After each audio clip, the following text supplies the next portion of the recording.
All right, Jane, we're going to watch your backstroke from a different point of view. This is going to be from the side or from the front. One of the reasons why we like to have these different views, we can kind of see a little bit better of what we're doing in the water.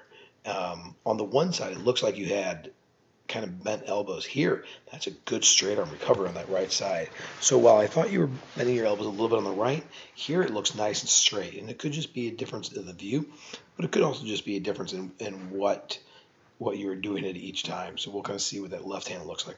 But that looks much better. Now you can kind of start to see that your hand is going this way as you enter. Don't let that arm cross over your head. You want to keep your hand a little bit either along with your shoulder or a little bit on the outside of that shoulder so you're catching water a little bit earlier. You don't want to cross over, which it is crossing over just a little bit. So bring that left arm out. All right, so there's two things with the left arm. For sure we can see that it's bent, right? But the other thing you can start to see is you're starting to cross that center line of your body. All right, so your hand is right there, and it's just barely crossed that center. So we really got to make sure we work on not crossing over that way. When you're rolling your shoulder like you are, you want to keep that arm straight. You want to keep it in line with your shoulder. You don't want to go on the inside of your head.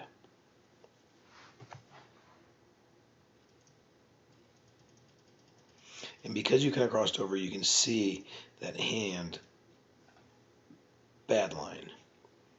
You can see that hand is just a little bit on the opposite side. So the middle of your forehead, you can see your fingers right here. So you're crossing over the middle of that body. If you keep your hand a little bit more on the outside of the shoulders, it's going to really help you out.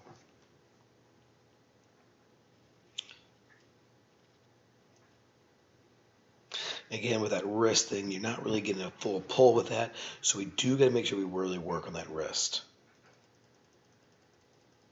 Great pinky entry, though. I mean, that looks so good.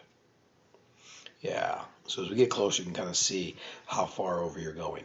Remember, just push that arm straight up.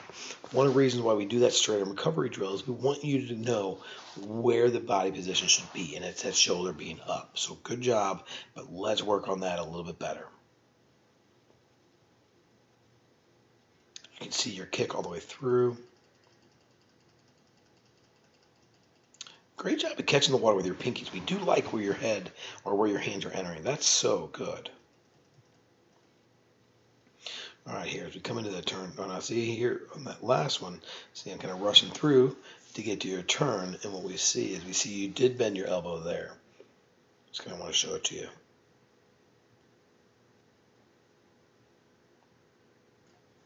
So you can kind of see that your arm is here, your elbow's bent just slightly. So again, work on just a little bit better straight arm recovery. Okay, so it wasn't just me. Maybe you were doing a little bit more straight arms there. So let's keep working at that. All right, as we go into the turn here, again, try and get that head down a little bit better. But right here, your hand gets to your hip and you start to flip right away. That is absolutely grade A+ perfect. So well done, Jane. I absolutely love where you're doing that first kick. Now here at the end, you can kind of see you kind of tuck those knees down. Try to keep those feet posted out to the side a little bit better. Okay, so they're about hip width apart, and don't let those knees tuck in. You can see we talked about this a little bit in the underwater. But you can see as you're pushing off, look how high those knees are. Okay, so we do want to make sure those legs come over a little bit better. Don't kind of tuck into a ball, because we definitely don't want to see our knees above water as we're getting ready to push off.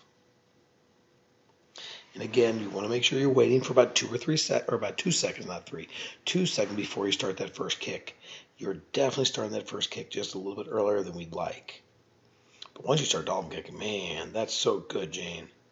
And again, now that was a better breakout. Look, you're already about halfway through that stroke. So that was much better. But you still got to work on earlier and earlier and earlier. Okay? We don't want to be above the water and not get into that stroke. When your head gets above water, your hand actually should be already exiting right there. All right? So that's the biggest thing we want to work on, is just getting that better breakout. Great job, Jane.